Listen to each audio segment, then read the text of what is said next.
Hello, welcome to Epistemic number 10. Today we are going to be talking about some motivational interviewing, and but first I'd like to introduce our guests. First we have Anthony Magdabosco. What's up, Anthony? Hey guys, what's up? Good to see you, Reid.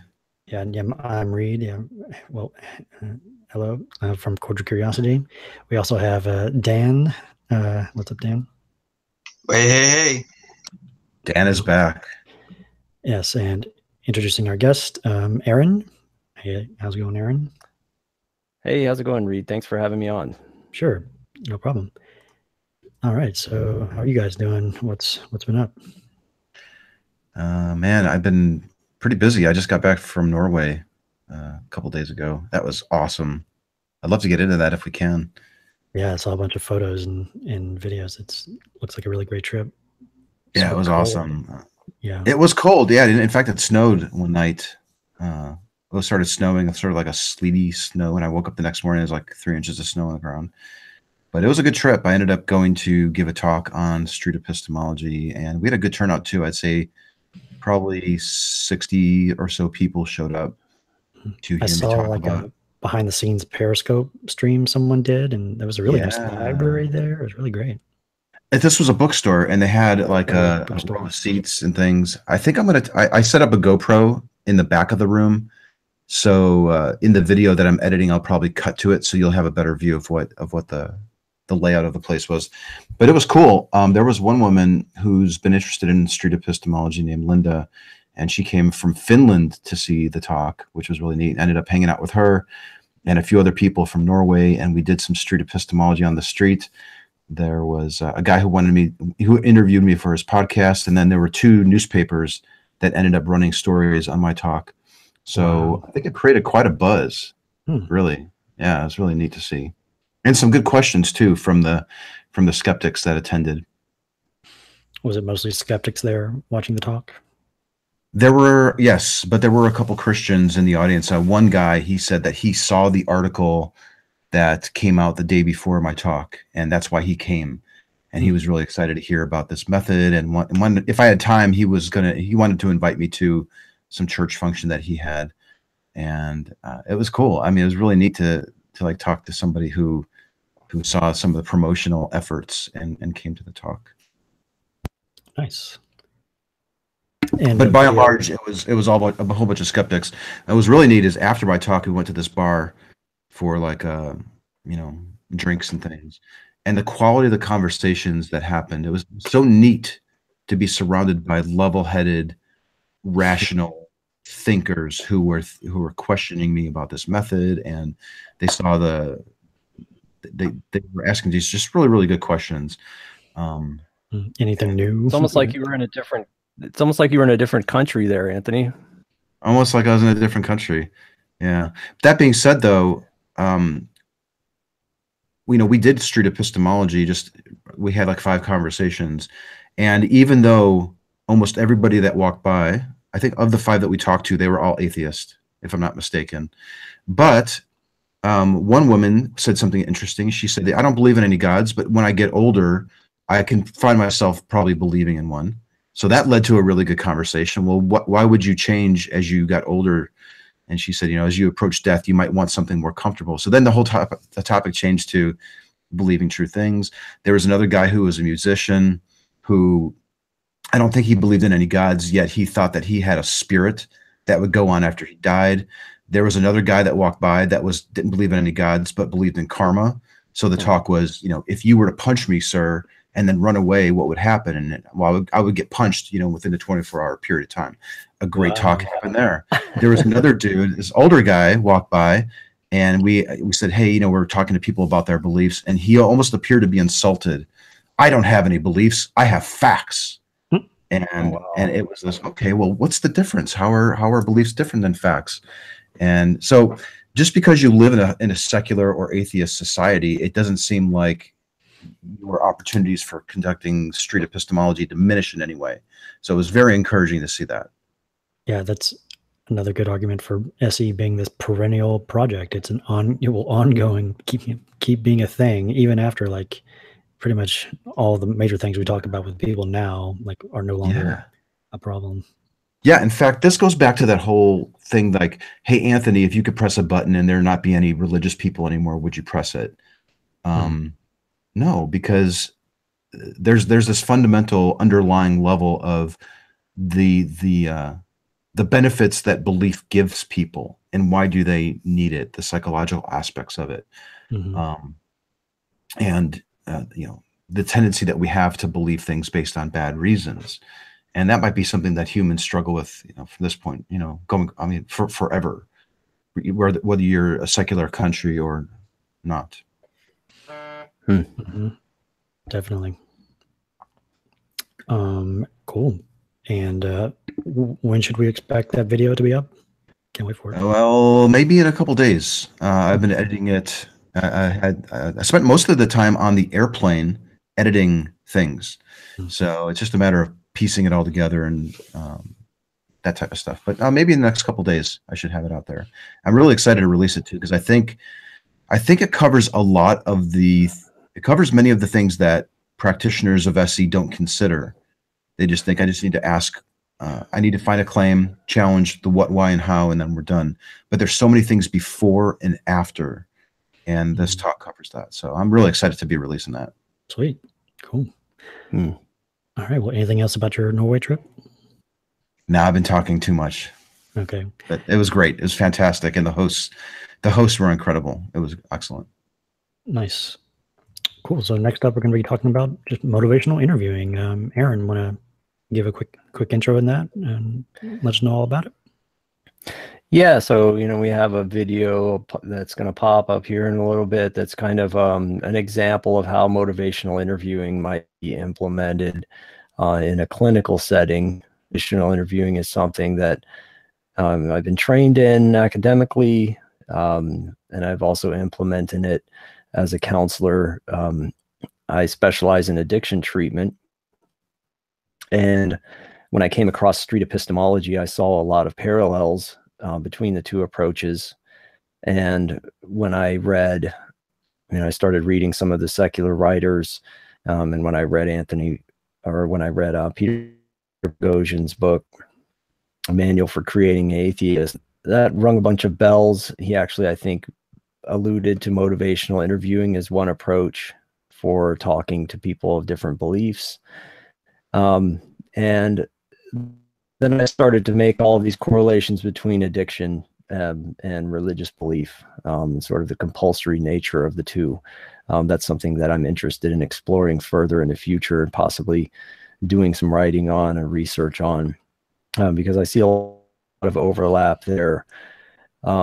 So interviewing, just to give a little bit of the background, it was developed by two guys by the name of Miller and Rolnick, and it's kind of an offshoot or even a refinement of a previous model of I would say psychological interaction that was developed by Carl Rogers, which is called person-centered therapy. So with the emergence of these different types of therapy, we had Freud, and then there was, Carl Jung and Albert Ellis, and then there was, these different models of therapy that were emerging in the early days of psychology. And, so this was one of them, and Carl Rogers developed person-centered therapy amidst all of this. And if you go on YouTube, there's some really old grainy kind of black and white videos that you can watch of each one of these people presenting their style of therapy in like a mock interview with a client. And so a lot of what differentiated person-centered therapy and what differentiates motivational interviewing from other types of therapy is that it's a lot less directive. So traditionally, therapy was very directive. You would come down, or it was like a top-down sort of relationship. You would come to the therapist with your problems, and the therapist would give you advice, maybe psychoanalyze, tell you what they think is going on. And then, there was a lot of it. There was a question and answer process, but there was a lot of advice giving. So it was a lot more directive. Whereas motivational interviewing is more of a collaborative process. It's more of you know, the therapist being the expert, or rather than in this case of street epistemology, the interventionist being the expert. It is a relationship between equals, and a collaboration towards a person's goals, whatever those may be, a clarification of a person's goals, not necessarily assuming what a person needs. And where at. So that involves asking a lot of questions, and it involves sort of helping a person to explore what their values are, first of all, and second of all, how their behavior or how their beliefs are aligned with those values. Awesome. Yeah. So yeah, I love the idea of how it's a meeting of equals, and we hear a lot of criticism about SE. Like even the word intervention maybe kind of implies that we're not equals, like we have some type of authority about epistemology, but no, like we are trying to go into the conversation as equals, as, you know, having the idea that we could be wrong, and, you know, just talking about it in a cooperative way. I'm kind of wondering if you. Oh, go ahead, Aaron. Go ahead. No, you were wondering. I love wondering. Wondering is awesome. Yeah, I was wondering if you do you take a specific class on motivational interviewing? Is it a specific discipline or sub-discipline, or is it sort of you cover it for 3 weeks as a small part of a larger body? Well, you can do both. There's actually a motivational interviewing school that you can go to and become certified. And then there's also, it's just become so widespread that it's found its way into the medical profession. It's found its way into, you know, from doctors' offices, nurses, all the way down to just social workers. So if you're taking any type of social services, academia, you're going to come across, and it has different permutations. In some places it's called intentional interviewing, you know, and I've seen it called several different things, and that's why I kind of went back, because a lot of these approaches are offshoots of his ideas. So, and I want to make it clear that it's not something that requires a lot of classical training. The things that I've learned, really, anybody can learn, and it's less about theory than it is about practice, because this is a conversational style. It's, you know, they call it, I don't know if it's appropriate for us as skeptics, but the spirit of motivational interviewing is sort of what's reinforced. It's you know, it's the attitude that you take in your discussion with somebody, more than it is about you know, doing it a specific way, because everyone's going to have their own style. That's interesting. Do you think that there's a particular practitioner that would perform better at motivational interviewing than another person, or is it an equal opportunity type of thing? I will say that it is a counterintuitive approach for most people. You know, maybe some conversationalists would find it more comfortable as a conversational style than others. You know, intuitively, when you see somebody that you think may need assistance, the first reaction to that is to want to give advice, is to want to jump in and spread knowledge or share information. This sounds I think it sounds so familiar to SE, like all the things that we warn about and all the things that we advise people to try to do. Yeah, it is really kind of counterintuitive, as is the case with many facts about reality.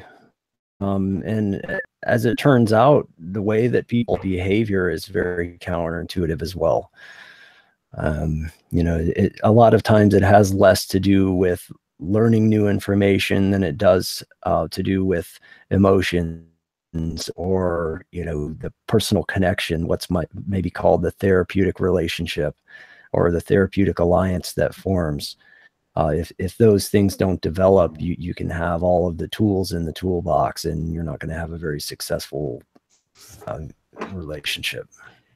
Because because MI is such a formal discipline, are there a particular set of rules that you have to live by? Whereas like if Reid goes out on the street or myself, there's no body, there's no standard, I guess. There's no like rules. We could basically just try whatever we want. And I'm wondering if, when you're doing MI, are there certain boundaries that you can't cross? Maybe you can talk a little bit about that. Are your hands tied in any way when you do MI as opposed to like us going out and doing SE in the street? Well, and I guess, I want to have a qualifier here that I'm not speaking for motivational interviewing. I'm not certified to talk on behalf of it, but that's kind of the beauty of it. It's a very compatible approach with many others.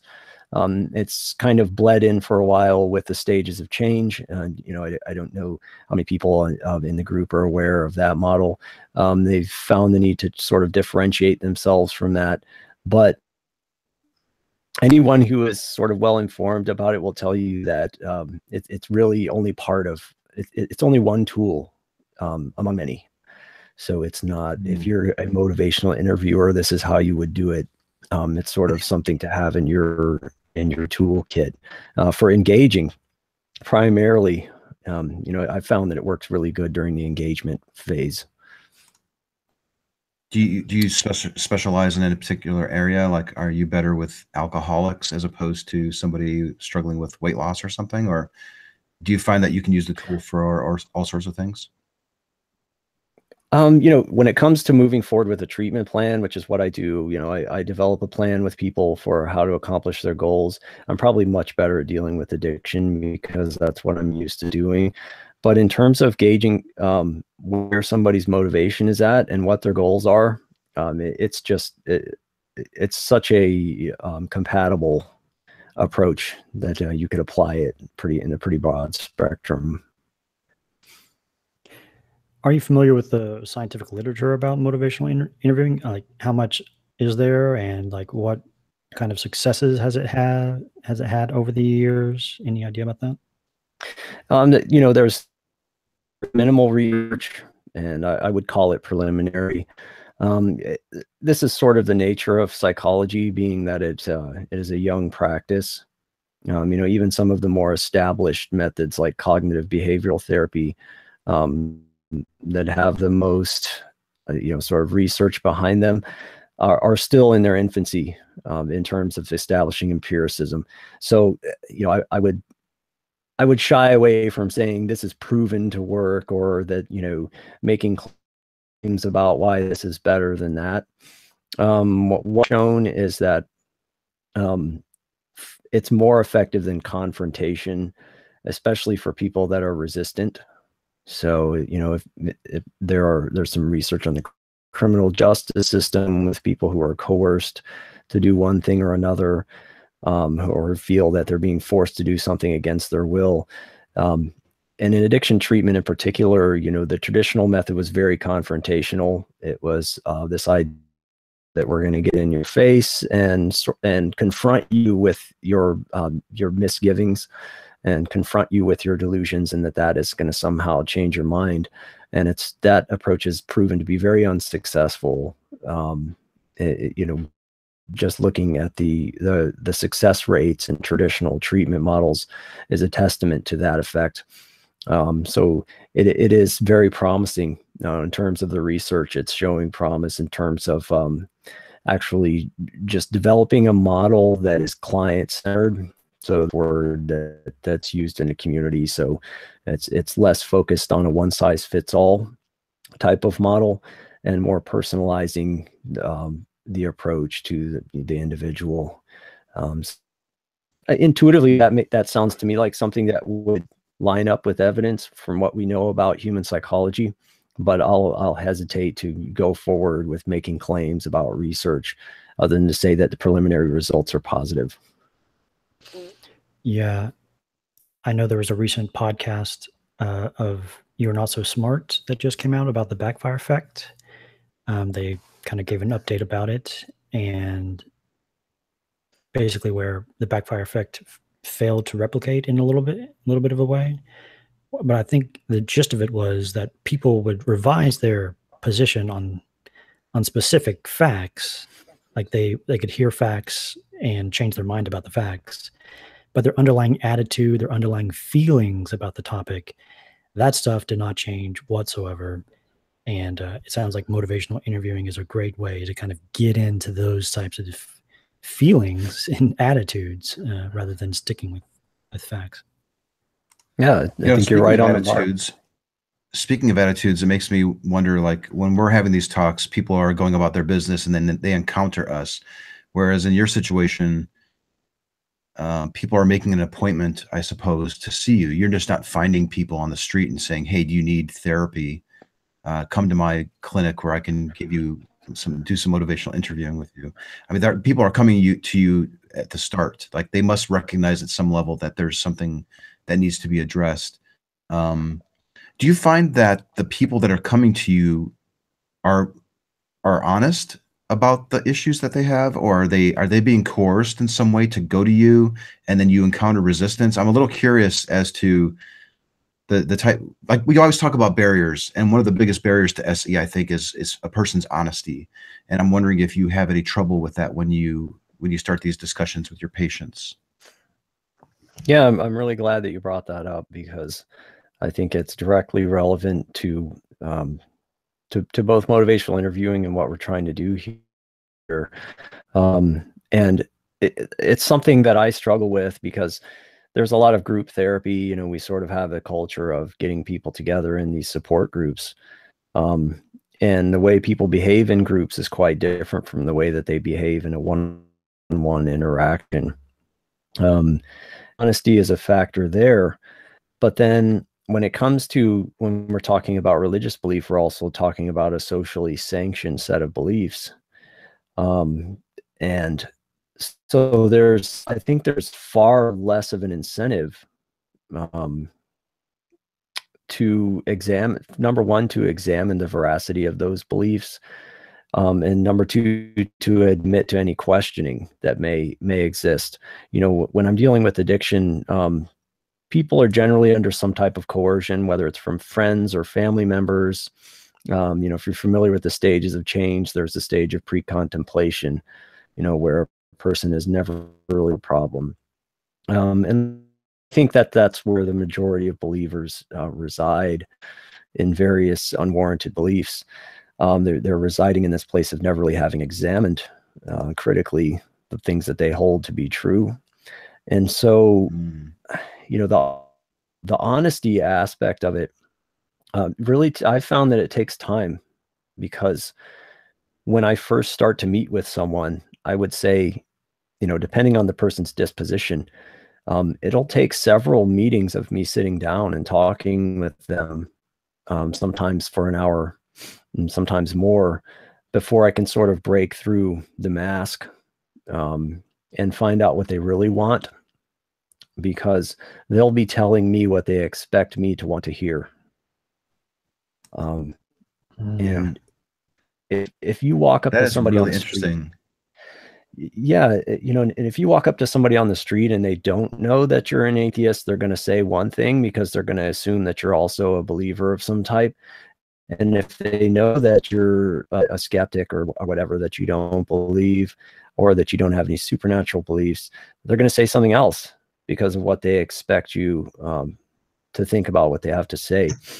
And a lot of I think the motivational interviewing and just the attitude of collaboration and being willing to roll with resistance can break through that. But actually finding out what somebody thinks, what's behind the mask, what is it that they actually think?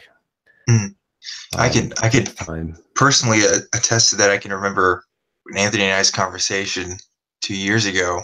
I remember one of the things I said was I was 100% confident in my beliefs, which just wasn't actually true.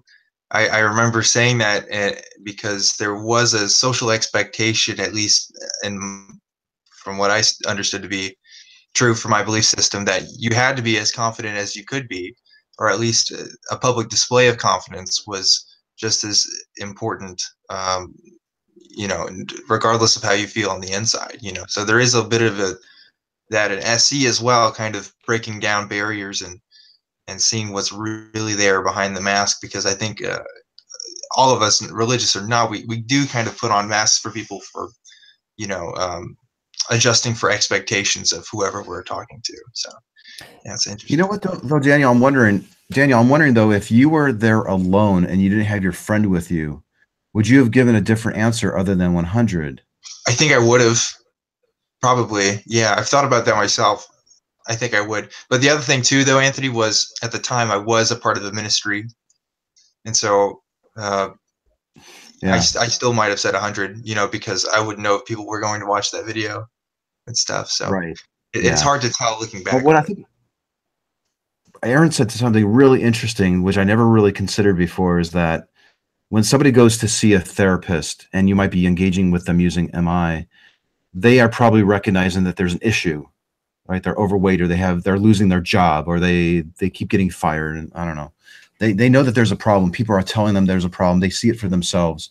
Whereas with somebody who's holding a belief that may not be true, especially one that's backed up by your entire community, and you're perceived to be virtuous because you're holding the belief, these are two completely different starting points.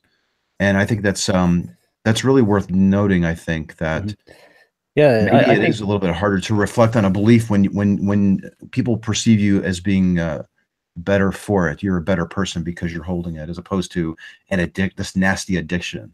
Yeah, absolutely.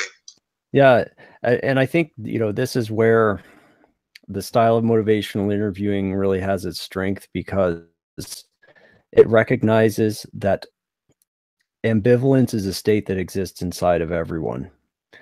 No matter how confident a person may seem, or no matter how oblivious they may seem to the other side of an issue, it acknowledges the fact that we all have a state within ourselves in which we want it both ways, in which we feel that, hey, what if I was wrong? Or what if there's this whole reality that I'm missing?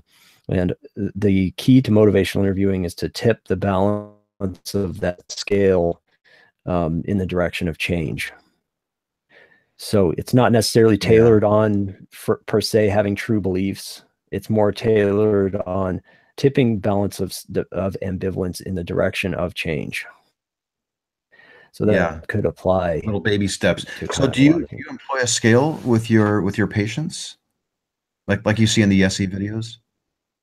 On occasion, I do. The way I apply it usually is when somebody is in treatment, and I'll say that a lot of people state of ambivalence, but a lot of them seem very not to realize that they have a problem or to rationalize it. But what I'll do is I'll say, on a scale of 1 to 10, how important is treatment? Or how important is, I wouldn't say treatment, I would say how important is it for you to get help, to feel like you need to get help with this issue? Or how confident are you that you can accomplish X goal or Y goal? And then if they say 3, I had a client yesterday, she said, 3. And I said, oh, well, my first response is, well, why is it not 1? Nice. To her, 3 was a very small number, but there's a reason why it's not 1. And, she says, oh, well, because, my brother died of an overdose, and then she starts it's eliciting the motivation, it's eliciting the reasons why this person. And then I will ask, how can we make it, how can we move you up on that scale? Or what would move you up on the scale, I guess, in terms of SE is what you're asking. So do you ever ask somebody directly, do you even want to move up on the scale, or are you content where you're at? Or is that just a given that they want to improve? So what I tend to do with people, rather than just ask, do you want to change? Or do you want to do something different? I try to be very careful about outlining the pros and cons that this person has for what they do, what they believe, or how they're behaving. So be sure to get that person to articulate in their own words and in a meaningful way to them the up and down sides of something. So that way you're not having to insert reasons. You're not having to insert Your opinion, you're not having to insert, because probably when it comes to religion, most of the things people have heard are that it's all good, or supernatural beliefs, or, there's nothing that could possibly be wrong about this and it's all right. It's a very one-sided sort of mentality, which is the same thing that we see with compulsive and addictive behavior. So just inventorying the up and down sides. I do an exercise where I ask people, what are the upsides of getting high? And most people have been asked that. Most people have probably never been asked, what are the downsides of being a Christian? Or what are some of the downsides of being, in believing this particular religious belief? And if a person is unable to even identify any possible downsides, flag. And that's a place where you could express concern, because isn't it the case with everything in life that there are up and down sides? Okay, so if somebody said there are no downsides to this behavior, then would you question their honesty with you? That they would be. I wouldn't. I probably wouldn't say you're lying to me. I would say, well, that's kind of that's kind of interesting to. Yeah, sorry, but yeah, I would say, well, that's kind of interesting to me, and it's somewhat concerning because it seems like everything else I can think of in life would have both an up and a downside. And then I would try to use a hypothetical, maybe say, well, if there was a downside, what would it be? Or do you see any downsides in other people who hold similar beliefs? Sometimes people feel more comfortable about talking about the shortcomings of others than themselves. We have a video that you brought that we want to play. Do you want to spend maybe like a minute setting it up? I think it's like about 6 minutes. Sure. Yeah, this is a scenario in which the client is resistant. So this is a really good application of the techniques of motivational interviewing. It's for dealing with somebody who right out the gate, they're just upset that they even have to be there, or they're upset that you're accosting them. Like, why are you bothering me? Why would you question my beliefs? How rude of you. Really basically the worst case scenario for an interlocutor. So, I think it really does a good job of capturing how to arrest that sort of defensive response and make a human connection with somebody and then move from there. So are we going to see are these guys acting, or is this a real situation with a patient? I couldn't tell.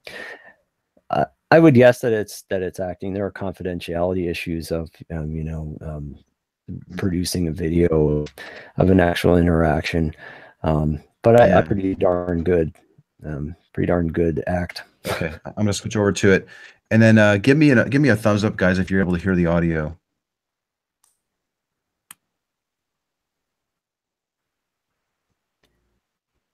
Why isn't it playing? Let me try. There we go. Audio. I think it's the people motivated or motivated, and in fact, motivational interviewing was born from conversations with very, very difficult people who were classified as not at all motivated to change and very resistant to treatment.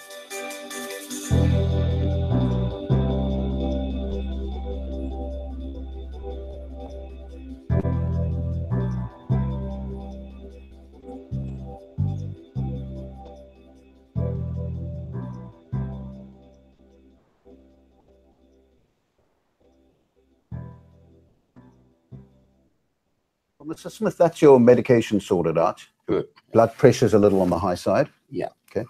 I wonder if I could raise the subject of your weight. What? I wondered if we could spend just a couple of minutes talking about your weight. You are joking, aren't you? I mean, look, I've made time in my day to come here. Yeah. I'm kept in your waiting room for 45 minutes. Yeah. It's not acceptable. If I make an appointment with a client for 10, I expect them to start at 10, not quarter to 11. Right, and so you're busy enough. And I've got other things to do. I've got accounts to do. I've got clients that are coming in. Yeah, and it wasn't necessarily easy for you to make the time to come down, and you had to wait in the waiting room. And now I raise the subject of weight. Yeah, I mean, okay, fair enough. I've got to have my blood pressure medication changed, but I really haven't got time to talk about my weight. I mean, I'm aware of my weight. I'm aware of the problems. and I'm also aware of the solutions. Right. So I don't really need a discussion. It's just I've got too much to do at the moment, you know. Right. And so it's been a bit of a rush for you coming in. Yeah. And I'm sorry about the wait in the waiting room. It's bad form, you know. Yeah. Yeah. That's not easy for you, because you'd like to go really soon. And here I am asking you to spend just a couple of minutes with me. Yeah, but basically I've got things to do. I've got to get back to the office. I've got a pile of work that I've got to deal with. Yep. And every moment out of my day means I have to work in the evening or weekends. It counts. When you're self-employed, you haven't got a choice. Yeah, you know? Exactly. It's up to you. Just a couple of minutes. Well, I'm here now, so yeah, okay, if it's a couple of minutes, yeah? I promise. Okay, because I really must get on. I want to simply ask you how you feel about it. About what? What, losing weight? Well, obviously, I want to. Yeah. Yeah, I mean, who doesn't? I mean, I'm aware that I'm over my balance weight, but I know that it's causing problems. I mean, obviously, I get out of breath if I have to do something a bit hurry, and I realize that I'm on this blood pressure. Right. And maybe that's probably contributing to it. Right. So you can see the links between your weight and your health, and you'd like things to be. Yeah. I mean, there are other things, but I mean, yeah, the weight is something I would like to get hold of. Get on the handle on. Yeah. You'd like to, if you could. Yeah. I mean, I know the theories of a bit of exercise on a regular basis, a balanced diet. But unfortunately, because of my lifestyle, because of being self-employed as an accountant, it's finding the time to exercise, but also finding the time to sort of think, okay, I'm going to go shopping for this, that, and the other, and I'm going to prepare a meal. Yeah. With me, it's very often ready meals and that sort of thing. Yeah, yeah. Okay. Food on the run, you know. Okay, yeah. Grazing. Let me see if I can summarize what you've said, and then we'll see what next. You lead a busy life. Yeah. You run a business and you've got a lot to do. Yeah. Yeah. You're aware of the links between your health and your weight, and you are concerned to some extent about that. And ideally, it sounds like you'd like to do something about it. It's just that your life is busy and rushed, and you tend to use convenience foods in order to get the work done. Yeah, I mean, to a certain extent, because of my lifestyle, food is just fuel. Yeah, yeah. You know, because I'm juggling all these balls and I don't want to drop any. I get it. And so if you could fit it in, you would like things to be different, but that's not so easy. No. Okay.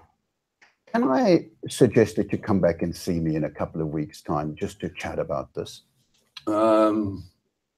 Okay, I'm up for that, but it's going to be the same problem of A, finding time, right, and B, if I make an appointment, right, I don't expect to be kept waiting for half an hour, or whatever, because it's...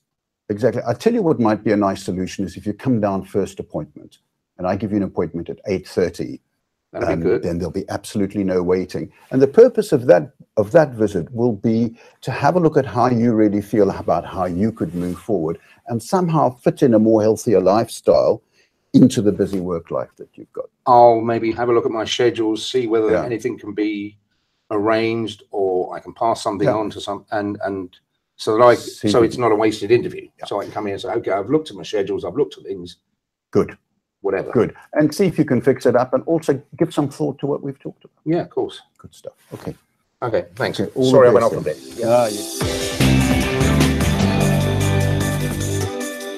A few well-chosen words, a very thoughtful question, can be worth more than many mouthfuls of busy talk.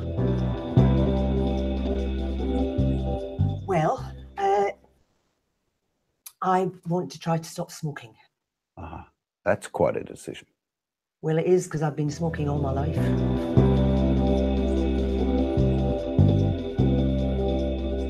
We could talk about adjusting your diet.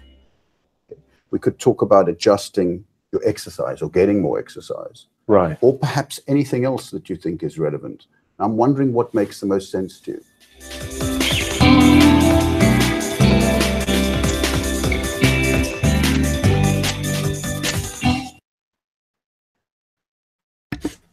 Wow, a lot of similarities.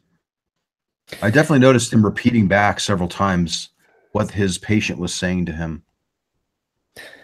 Yeah. So, you know, once again, like you said, the difference here, the person already knew that there was a problem with their weight.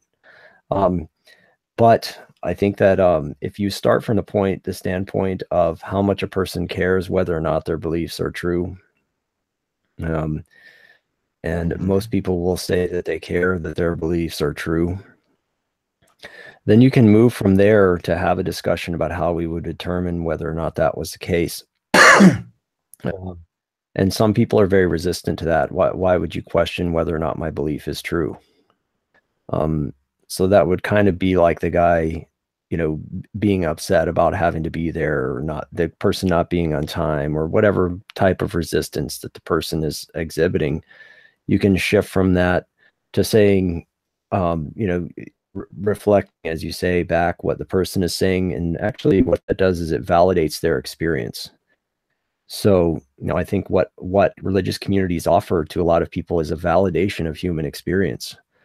When you get to meet with these people who hold similar beliefs, it's validating of your ambivalence, for one thing, about the uncertainty of death, your ambivalence about the uncertainty of whether or not there's a God, whether or not the supernatural exists. So it's the validation of that, and it's a provision of answers to the. So with motivational interviewing, a big part of the reflective listening aspect of it is just to say, yes, I hear you and I'm listening. My motivation in this discussion is not to tell you something you don't know. It's to truly understand you. Yeah, you can tell there's some empathy there for sure. Just repeating back what he's saying and not being judgmental about it, just kind of letting it be there and asking, like, one of his first questions is like simply, how do you feel about losing weight? So that was interesting as well. Yeah, and I found that there are different thresholds depending on the person you're talking to. You know, I had a client last week that I had to and basically just empathize with for about half an hour before I could move anywhere else. And that's just what needed to happen. If I had tried to be any more directive, if I had tried digging in, it would have backfired. I just had to sit and say, wow, yeah, that's, you know, that seems really, you know, that's tough, or, you know, just to identify with their experience. I've watched that clip a couple times, and it's kind of dawned on me now why the therapist spent so much time listening to the guy rant about waiting so long, because I'm thinking, if he didn't do that, if he just brushed it off, the client wouldn't, more than likely, he'd be so frustrated, he probably wouldn't at all focus on why he has this addiction issue. So yeah, I could see why sometimes you have to spend some time on, you know, building that trust, listening, and finding out what's perturbing them before you can move on to the real thing. Yeah, a corollary of that, you know, for believers would be preaching, you know, wanting to quote the Bible to you. As you know, as annoying as it can be to a person who doesn't believe that the Bible is true, I think it can be important to just allow that, and because that's the person's reaction to their belief being questioned, is they need to go through this process, this compulsion really of sort of reinforcing it, and being willing to sit through that, being willing to. And I think you're really good about that, Anthony. I think that's a skill that you have. That has led to a lot of success in the conversations that you have, is just a willingness to be with somebody and meet them where they are in that regard. I've even had people pray on the trail before they even engaged in the talk to prepare themselves for the questioning, which is quite interesting. All right, that was really cool. Daniel, did you have a question before we move on to the next thing? And Aaron, you're more than welcome to stick around too as we keep moving forward. We'd love to have your input. Sure, I'll stick around as much as I can. Okay. If you have to drop off, that's fine. You don't have to give a formal exit. Okay, yeah. My son's napping, so he should be out for a little while. He's very active 2-year-old, so when he's out, he's usually out. Looking at him in the monitor. He's got a book laying on top of his face, blankets all up over him. He's done. Nice. That sounds like how I fall asleep. Okay, moving on. Yeah. So Dan, you wanted to talk about a little thing that happened a little bit ago with Turek? Right before I go into that, if I could just make one more comment on motivational interviewing, I kind of noticed that there is a sensitivity from the client in talking about the weight issue. Obviously, even though he does see it as a problem, it's kind of an uncomfortable subject, and you can almost make a parallel to that with some people and how they view their beliefs. Certainly not all people who talk about it, but some people do feel uncomfortable talking about their beliefs. And at least I remember feeling uncomfortable talking about mine, and I'm wondering if it's because there is a negativity associated, even just being doubtful about it, and so even being in that realm of thought, it kind of makes people a bit wary. And I was kind of drawing some parallels to that in my mind. So I didn't really have much more to say to that, other than I thought that was an interesting anecdote. But yeah, I think you really have a point there. Mm-hmm. Yeah, sorry. I was just going to say, I really think you have a point there. Yeah, there have been some times where when you're dealing with a stigmatized, something that's stigmatized, and I think that doubt is, sort of overeating is stigmatized, drug use is stigmatized. You can put all these things in that sort of category. There is a real reluctance there to talk about it or to even open up about it. I think that's a really good point. Yeah, thanks. So yeah, good to hear your input on that thought. So it's not just, me rambling, but yeah, so I got to hear Frank Turek come speak at Baylor University last Tuesday. And he was speaking on his book, I Don't Have Enough Faith to Be an Atheist. I had just finished the book that day. Frank Turek is a popular Christian apologist. He's been at it for a long time. He even debated Christopher Hitchens back in the day. And so I think through most apologist circles, he's pretty well known. He has a website called crossexamine.org, where he contributes and some other apologist writers contribute as well. And so I got to see him, and I even got to ask him a question at the very end to the Q&A. And it was interesting. I can't say I was impressed, because I was a Christian, and I got along fine without hearing any of those arguments, and I didn't hear most of them until I was coming into the process of doubt. And so a lot of that stuff, I would say, is kind of in the beginner territory of apologetics. He talks about the cosmological argument. He talks about some of the historicity of the Gospels, stuff that I think anybody here in this group of people I've already heard a million times before. Certainly, it's interesting for people who haven't heard it. But for someone who might be well versed in some of the counter apologetics, I wasn't as impressed. I will say that afterwards, I did get to have the opportunity to talk to some of the people who attended, and I got to ask, "Hey, what did you think about this? Did this change your mind about things?" I think one thing was interesting was that he did. So, like, one example in particular was he did talk about the Big Bang for a bit, and he talked about evidences for the Big Bang. And that's kind of a big deal because I live in an area where there are a lot of creationists around here, and certainly a lot of them at Baylor. In particular, some of the people in the Baylor apologetics group who was hosting the event also were creationists. Some of them were, not all of them. I know some of them are watching right now, so I'm glad that they're here. And so I got to talk to some people about that in particular. It's like, what do you think about Frank Turek saying that he believes in the Big Bang? Do you think that does that roll with your beliefs? Does that change your mind? Do you think you're convinced at all? So I thought that was kind of interesting, that sometimes seeing that point, the Christian worldview is not necessarily lining up, even when all the Christians are in the same place, ostensibly talking about the same subject. But I had an interesting time, and that was my first apologetics lecture I've ever been to. So I'm glad I got to go. But unfortunately, I'm still an atheist. He didn't really budge me on that too much. So So as far as related to SE, Joe, because I see your comment there, I think it's good to know what people are thinking. I think it's good to know where people get their ideas from, and I also think it's good to know how people are convinced of those ideas. So I saw a lot of how Frank Turek approached his method in teaching people why you should believe in the things that he believes. And I will say that at some points it did make me uncomfortable. I think that there were a lot of emotional appeals, certainly not everything.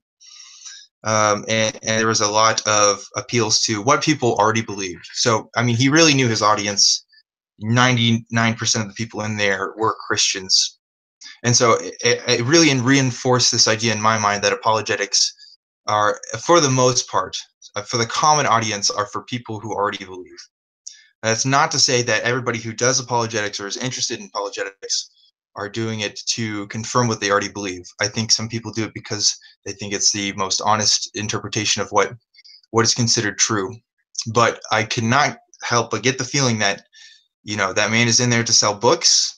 He's in there to sell, to appeal to an audience that he knows will really buy it up, and who are concerned about their own beliefs, who have doubts, and who want answers to those doubts. And he's able to provide those answers. So, yeah, that's pretty much it. Unless you guys had any questions about that, or.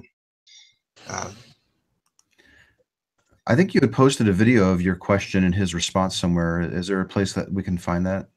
Yeah, viewers find that? I can get you a link to it if you want. So I have it right here, actually, and I can.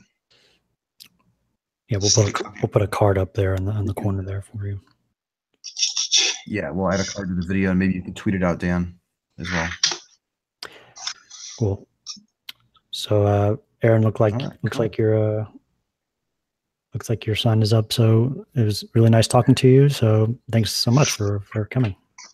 Yeah, I want to say I really appreciate you having me on here, and I am just really amazed by the way you guys picked up on the ways that the overlap between motivational interviewing and street epistemology. And I really am enjoying all the videos that are being put out there. I think it's just great. Keep up the good work. Take care of yourself, Anthony. I'll talk to you soon, and I hope to hear from you guys.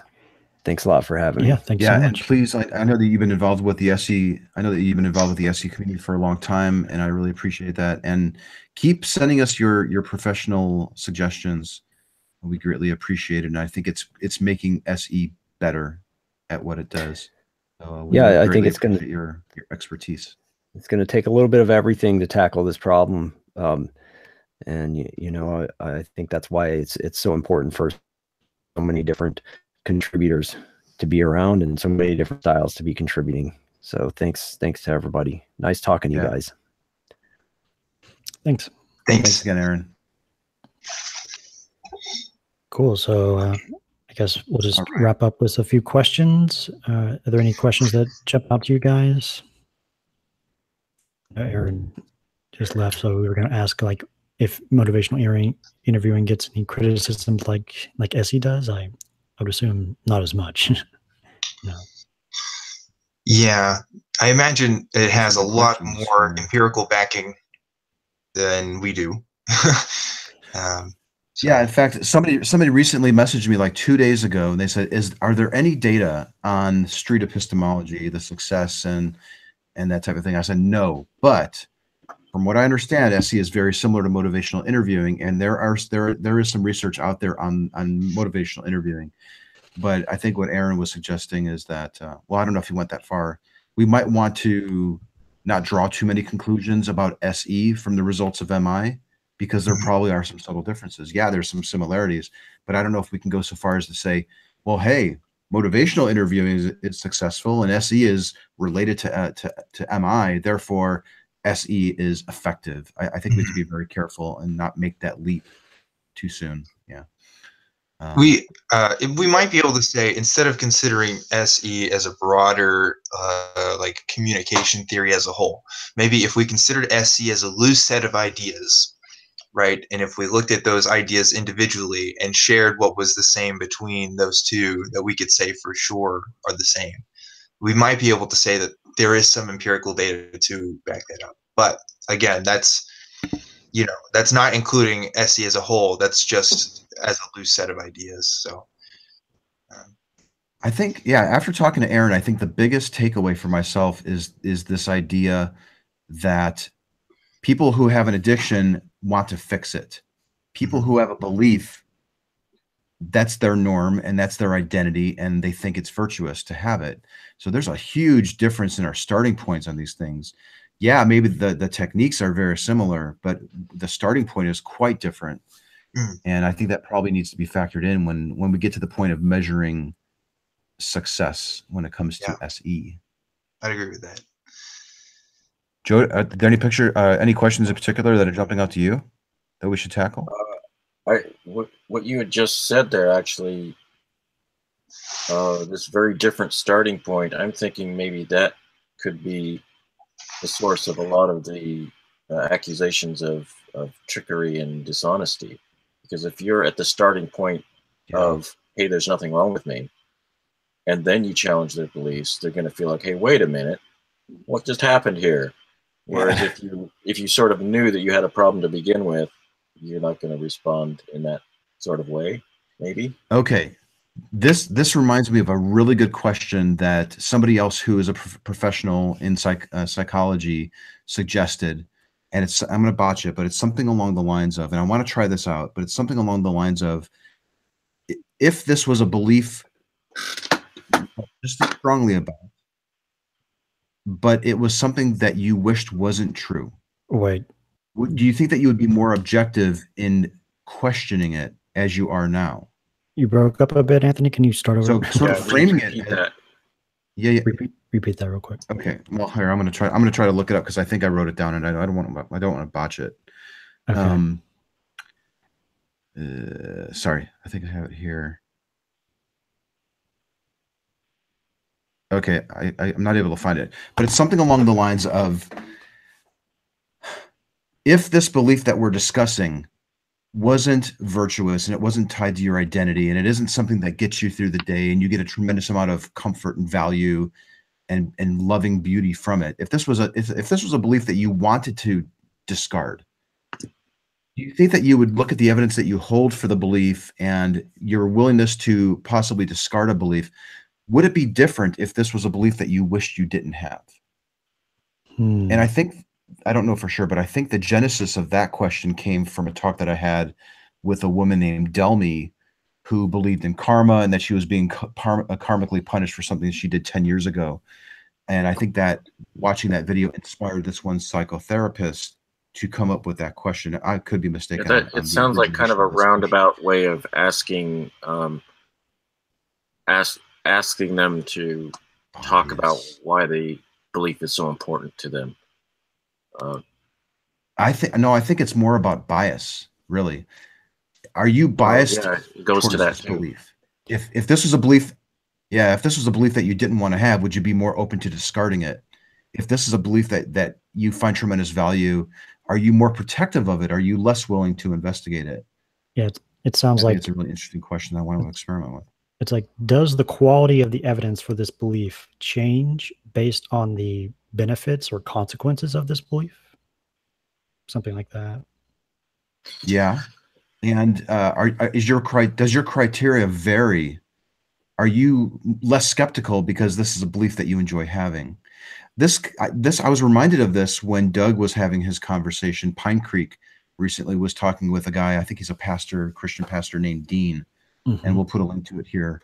And Doug was asking a similar question along those lines of, would you, something along the lines of, would you be more skeptical towards this belief if you found that this belief was harmful to you? I think he asked if it didn't matter to you whether or not this was true or not, would the evidence change, or like, would your feelings about the evidence change? Like, if you didn't care, if you couldn't care less about like the outcome of this inquiry, would the evidence you think of that you know of now change? It's interesting that all of these questions really are sort of dancing around the confirmation bias, the fallacy, the logical fallacy that represents, and it's like we're all just sort of very trying to gently guide someone into realizing that they're being, they're making this logical mistake without actually just saying you're making a mistake. See, you're doing this wrong. It's like we're trying to gently, very carefully get them to realize it themselves. And I've noticed it seems like a lot of SE questions really are attempts to destroy logical fallacies or point them out without pointing them out. Yeah, for sure. Yeah, Doug's in the chat. He said, if you couldn't care less about the outcome, would you view the evidence differently? Yeah, I think that's what he said. Yeah. Right. Right. Yeah, which I think goes to this whole idea of trying to be outed as an atheist if you can, because if we normalize non-belief and we can show that we have meaningful, loving lives and we don't believe in any gods, then I think it's harder for a person to hold on to a belief if that's the underpinnings of it, right? If the main reason why I'm believing this is because it gives my life value, and I don't understand how I could cope with life without it. And then you see half of your neighbors coping through life without believing in a God. I think it's tougher to hold on to a belief. I certainly felt that way, for sure. Yeah, that was one of the biggest things I remember that I could not get over. I could not get, like, the lifestyle change. It wasn't the logical parts. It was the, I don't know how to function without this belief. And I'm getting along just fine. Yeah, this goes back to Jonathan Haidt's religious psychology, at least how I think about it. It's not belief drives our actions. It's belief, actions, and belonging all in a triangle, and they all point towards each other, and they all intermix. So it's not just our beliefs that matter. It's our social community, a more moral community that has a lot to do with it. But because I was in ministry and because I had grown up in this community for so long, like, belief had a very high value in terms of social structure for me that I really wasn't willing to let go, because the benefits of being in there were just great, and now I'm not, and it's difficult to transition through that, because suddenly it becomes self-isolated in a sense, because a lot of my lifestyle, I went to church, I went to youth groups, I did meetings with people, all that had to change because, I didn't believe it anymore. And so that's a really hard thing to go through. And I wish people consider that a lot more when discussing that with people, that it's not just a logic thing. It is a bigger picture going on that we can't always see. A lot more. It's a lot more to do with their world, their entire world, their emotional world, their social surroundings, and all that. I got to get this in before we move on to the next question. But one of the highlights of my trip to Oslo was when I gave my talk. We were at the pub, and this woman and her boyfriend sat down next to me. And the woman said that when she was watching me play the example of this woman struggling with this idea, karma, and listening to my questions, she said, "Anthony, I started to cry when I was in the audience watching that, because it reminded me of the questions that I was asking myself, because I was raised in this religious family and I used to believe that demons were real. And these are the questions that I asked myself, and my boyfriend encouraged me to ask." And she said that she reached a point where she realized, if I re-inject myself into my community that believes all this stuff, I won't be able to honestly evaluate this belief in the way that I think I need to in order to determine if it's true or not. She intentionally segregated herself from her community so that she did it for like 3 months. She intentionally avoided seeking out those friends and the pastor and the church and all this stuff, or family members even, so that she can think it through. And she said, if I didn't force myself to do that, I probably wouldn't have reflected on the belief as honestly and openly as I did. And I now no longer hold this belief. So she was very, very excited about SE, and listening to her recount that story was one of the highlights of my trip. And there were several, and that was a great one to hear that type of response.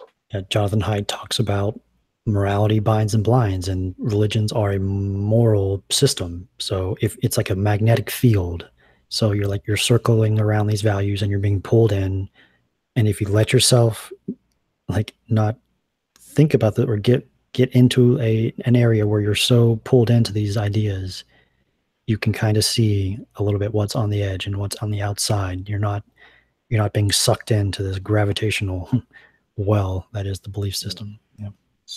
There was one other point in that conversation where I asked her, I said, "You believed in demons?" And she said, "Oh yeah." And I said, "Well, that's interesting, because a lot of people, in the US that are raised in Christianity, for example, when they no longer believe, hell is a thing that they struggle with." She said, "Oh, no. I have no worries about hell because I was never taught about it. But I was taught about demons." Demons, yes. Yeah. And then I think the light bulb moment went off for her to be like, oh, and I think she even said, if I was taught about hell, I'd probably be worried about it just like I was worried about the demons. So I think it was just a phenomenal little update. Are you saying that when she said the demon thing out loud, she sort of thought differently suddenly about it when she heard herself say it? Like maybe I think when she thought that if she had been taught about hell, she'd probably be fearing hell just like she feared the demons. I don't know if she still holds the fear. And yes, I'm noticing that I'm blurry, so sorry about that. I think it helped her realize that her fear in demons, if there was any residual fear, that it's more than likely because she was taught it. And if she was taught something completely different, she might still be struggling with that type of fear. And that discovery in itself is probably helping her cope with her fear, if there is any still, of these demons. Well, I still think that SE, one of the main benefits to SE overall is just us representing a different, or combating the stereotype of the unhappy, bitter, angry atheist stereotype that can't function and is, Mm-hmm. If all we did accomplished was that, it would be a huge win, I think. Yeah.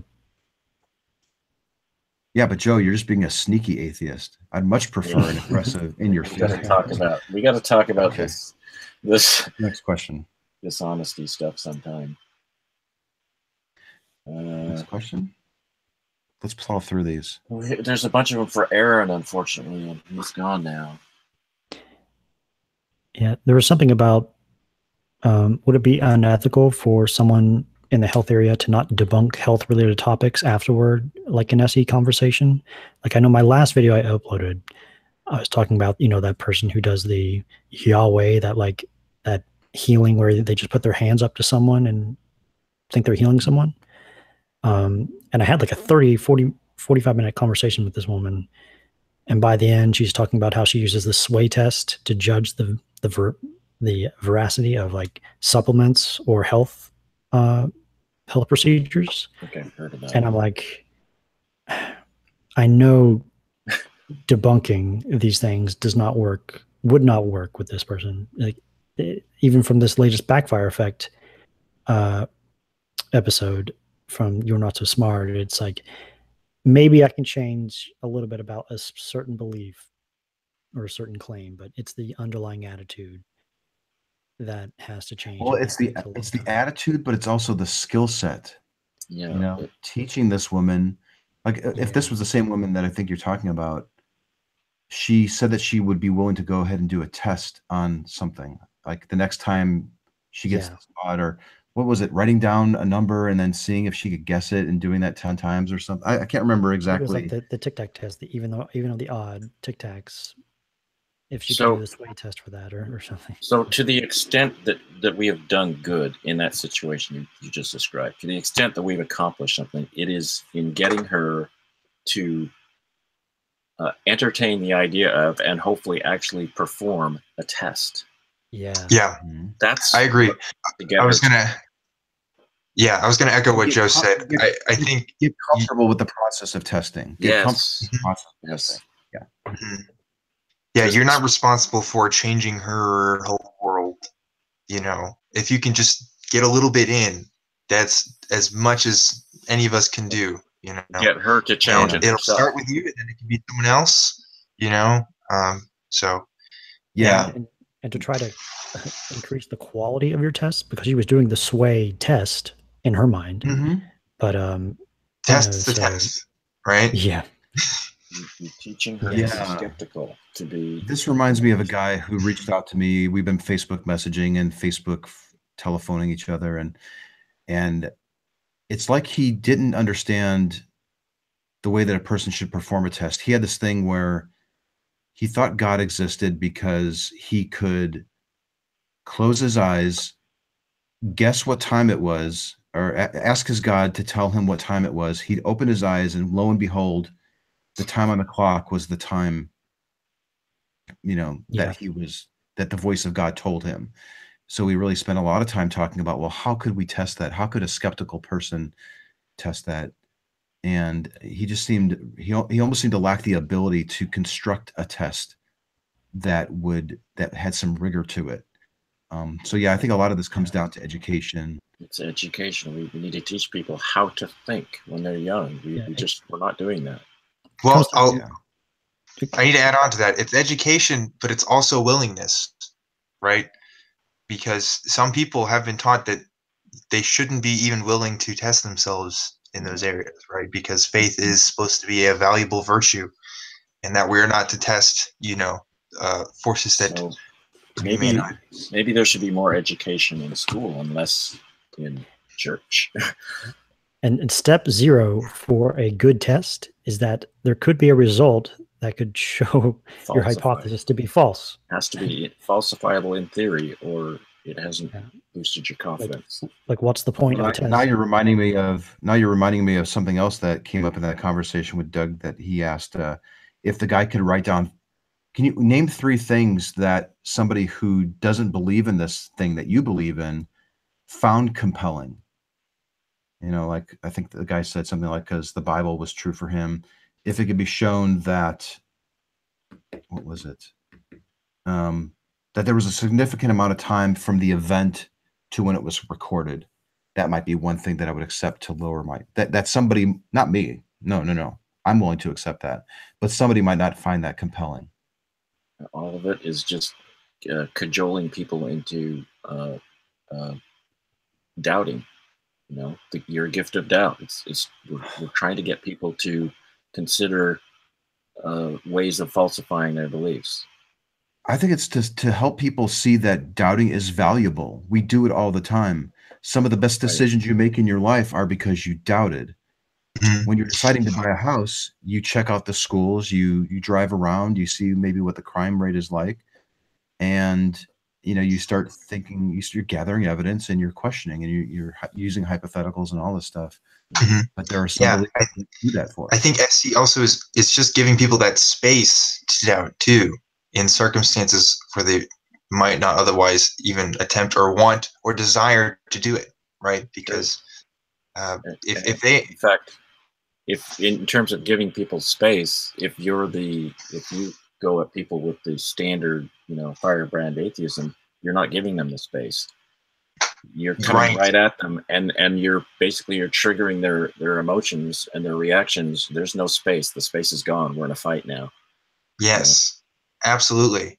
Yeah, because like I said, some people, they've heard certain arguments and they've internalized that, and they've found ways for them to make that work.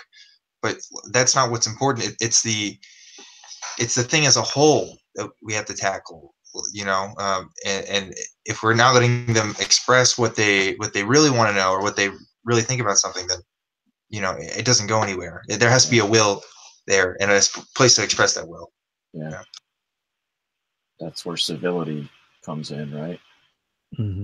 Next question. And I think I just want to follow up about the person who asked about asking if we need to debunk the claims, and she was saying if we need to do it like after the video is over, or just for the audience of the people watching.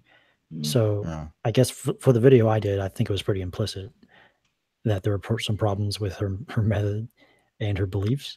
But I guess if there is some type of ambiguity there, I would most likely yeah, say something at the end or put some type of warning or something at the end. So yeah. I would keep that. There will probably be people in the comments that would do that for you, but yeah, maybe there could be some benefit of, eating a Tide Pod is not going to clean your soul. Is that? I keep seeing that people are eating those things. Hey Joe, don't worry about it. No try not to worry about it. Like each generation has their own problems, their own cross to bear. That's mine. Okay. We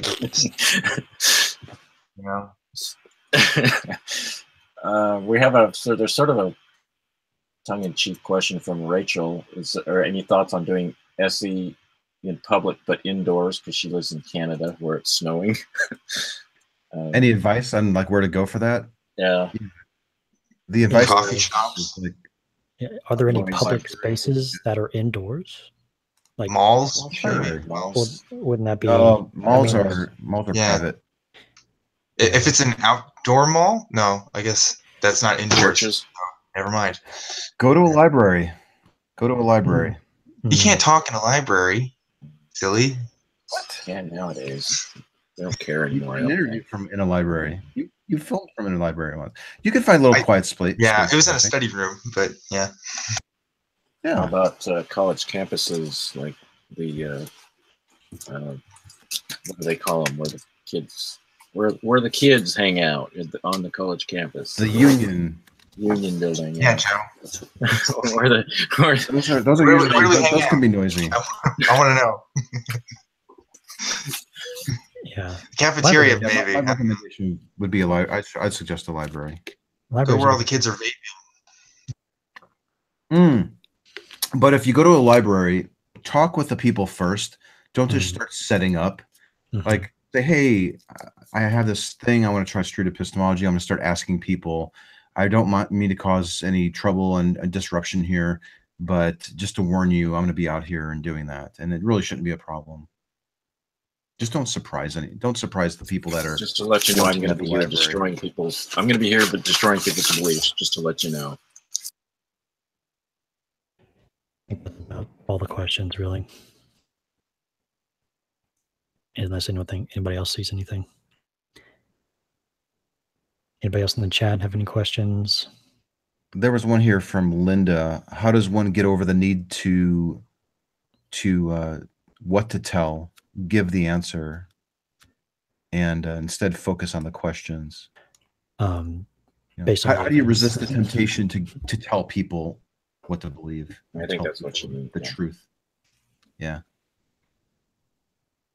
You have any thoughts, Reid?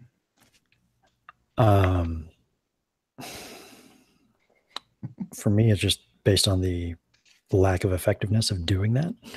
Practice. Yeah.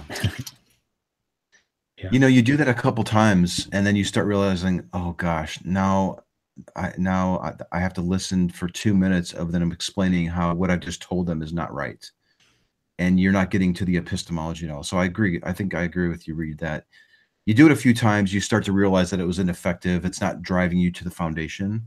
You're still up here in the clouds. And you do that a few times, and you start to realize that it's ineffective. Right. Usually. I mean, there are some people that are convinced by it. Yeah. But I guess where they're at. It might depend on the topic. If it's not closely tied to their identity or social circle, then maybe you could just try to explain your point of view and see what they think. That's probably one of my biggest problems, even still, that I struggle with when trying to do SE, is I still have a tendency of being like, oh, this is a basic fact that I think I can correct, but really, it's not for me to do, and you're right. It derails from the conversation. It doesn't, help us get anywhere. So, but it can be something that you can do when the person is ready for it. The trick here, I think, is figuring out where a person is and then meeting them where they're at, like Bogosian always says. And yeah, you can maybe you have to meet somebody using SE, and then you reach a point where they're like, yeah, now I'm ready to be shown how mistaken I am. But people are rarely at that point to start. It can also be presumptuous too. You know, it doesn't look good on the character because it makes you seem like you're trying to proclaim some sort of truth, you know, and not trying to have a dialogue. So, yeah. Right. So you got some stuff coming up, Anthony? A bunch of appearances and yeah, man, I've got a busy freaking month here. Busy freaking next couple of months. Yeah. It's I'm going to be on the Thinking Atheist. Seth Andrews is going to have a panel discussion on the various tactics that are available to questioning a person's belief and possibly changing their mind. And right now, I think he's planning to have Matt Dillahunty and Sarah Hayter on, and possibly one other person. So that should be really cool. I didn't realize this until I got back, but next Tuesday, I am giving a talk to the Secular Student Alliance here at the university that's very close to my house.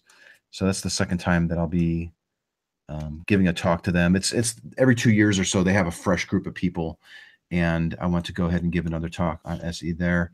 I was just informed that I've been asked to go to NanoCon to give a talk and also do a workshop on street epistemology. NanoCon is going to be in Nashville, Tennessee on March 17th. So that should be really fun. I'll be promoting that pretty soon.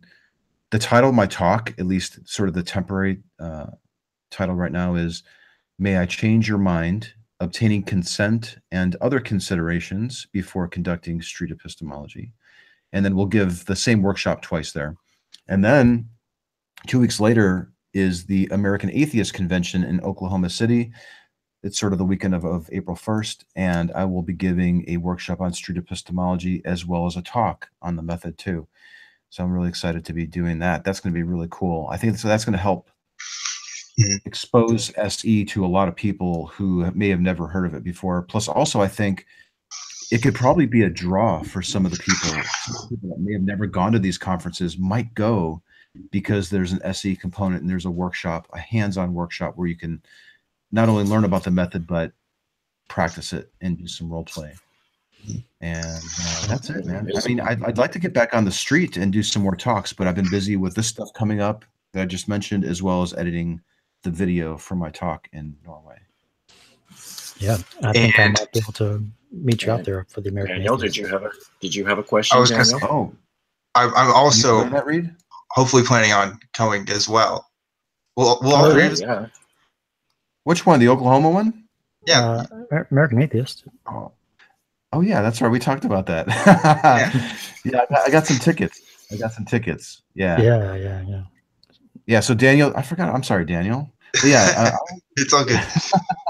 Don't take it personally. No, but yeah, Daniel and I are going to be hanging out. It sounds like Reid's going to be coming to that one, and we're going to table at the American Atheist Convention as well as the NanoCon one. We're going to have a table, and we're going to probably do something similar that we did at QEDCon, where we'll have a big monitor, a laptop, and in preparation for my trip to Norway, I've already made this up. There's like 7 or 8 videos that run. They're just short little 2-3 minute clips where people can put headphones on and watch the video of people using SE. And Reid, you have one of your videos is in there. Mm-hmm. So people will be able to see it firsthand, talk to people. We can probably even practice it with people there. And that should be really cool to do. I'll be making a post in one of the private SE Facebook groups asking for volunteers to help us with either the NanoCon convention in Nashville or the American Atheist Convention in Oklahoma City, because we're going to need volunteers to man the table. Yeah, I would love to do a bunch of SC at an American Atheist Convention, demonstrating that it doesn't have to be about religious beliefs, pretty much. So that's great. Yeah. I wonder how many believers they have show up to those things. Got to be some. But yeah, you're right. Just like we were talking earlier, like in Oslo, you could still have a conversation about using SE where it's not about God. So yeah, I'm really excited about that. I don't think that they've even made those announcements officially, but they've been updating their website with the little bio and the pictures and stuff. So yeah, I'm this close to being able to publicly, I guess I've just publicly announced it, but we'll start tweeting about it and making posts about it and looking for volunteers to help out with those really soon. Cool. Send pictures. Oh yeah. Cool. All right. So everybody just want to give their social media info where people can find you, Joe, what about you? I have no social media. Okay, Anthony. He's not that social. Yep. I'll give mine. Joe's been helping me with a website, anthonymagnabosco.com, and it's got all the different ways you can reach me, including an email address. There's also, I think if you click it, it expands and it shows you all the talks I've given, all the interviews, any blog posts that I've written. I'm thinking about going through and adding links to the videos of the talks that I give, like with people, like the little interviews that I do on the street too. So I've just added the last three, the Oslo, Oklahoma, and Nashville to that, and you can reach me there. Nice. And Dan? Yeah, so I do have a Twitter. I don't know if everyone knows that. I'm trying to be better at actually using it this year, one of my resolutions. So you can follow me at Objectively Dan. And if I like you enough, maybe we can DM on Facebook. But catch me on there first. And that's pretty much where you can find me. So Objectively Dan. Yeah. And that's again, it. I'm Reid Wonder. Yeah, what, Dan? I'm Objectively Dan. Objectively Dan. Gotcha. And you can catch me at Cordial Curious on Twitter, or Cordial Curiosity on YouTube, or Facebook, or Instagram, or just find me on Facebook, Reid Wonder, as well. So yeah, this is a really great chat, guys. Thanks for doing it. All right. Fantastic. We really love it. And if you get a chance, if you are watching this on like not watching it, if it's an iTunes podcast, please go ahead and give us a like. I guess you give us a thumbs up, or no, you rank it like a 5-star review. Really Yeah, wonderful. 5 stars. Yeah, and I noticed that the number of subscribers, I think we had like 444 when we started Epistemic, and we've crossed over like 550 or something. That's really good to see. And it seems like more people are listening to the podcast as opposed to watching the broadcast. I'm not exactly sure why that is. Maybe there's just people that aren't aware that we're video recording this. Is there somewhere people can give feedback about the it? show? I guess besides just in the chat or anywhere. Do we want? You can always feedback? leave a comment on the video. Go to the YouTube channel Street Epistemology, and just you leave can a comment. subscribe. We've also created a playlist of all the Epistemic episodes. Yeah, I'd love to get some feedback on it. Cool. All right. Thanks, guys. See you guys next time. Thanks for watching, everybody, and catch you next time. See ya.